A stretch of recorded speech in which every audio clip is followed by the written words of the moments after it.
But there's one imposing and majestic symbol of Egyptian mathematics we haven't attempted to unravel yet: the pyramid.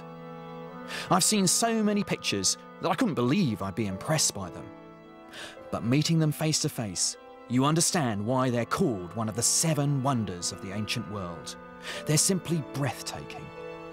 And how much more impressive they must have been in their day, when the sides were as smooth as glass, reflecting the desert sun. To me, it looks like there might be mirror pyramids hiding underneath the desert, which will complete these shapes to make perfectly symmetrical octahedrons. Sometimes, in the shimmer of the desert heat, you can almost see these shapes. It's the hint of symmetry hidden inside these shapes that makes them so impressive for a mathematician. The pyramids are just a little short to create these perfect shapes. But some have suggested that another important mathematical concept might be hidden inside the proportions of the Great Pyramid: the golden ratio. 2 lengths are in the golden ratio if the relationship of the longest to the shortest is the same as the sum of the 2 to the longest side. Such a ratio has been associated with the perfect proportions one finds all over the natural world, as well as in the work of artists, architects, and designers for millennia.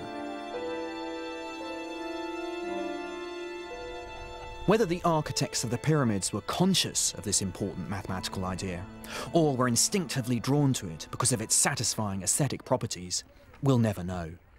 For me, the most impressive thing about the pyramids is the mathematical brilliance that went into making them, including the first inkling of one of the great theorems of the ancient world, Pythagoras' theorem.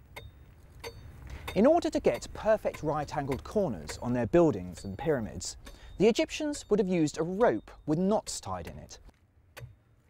At some point, the Egyptians realised that if they took a triangle with sides marked with 3 knots, 4 knots, and 5 knots, it guaranteed them a perfect right angle. This is because 3 squared plus 4 squared is equal to 5 squared. So we've got a perfect Pythagorean triangle. In fact, any triangle whose sides satisfy this relationship will give me a 90-degree angle.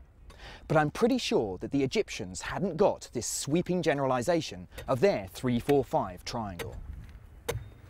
It would be some 2,000 years before the Greeks and Pythagoras would prove that all right-angled triangles shared certain properties.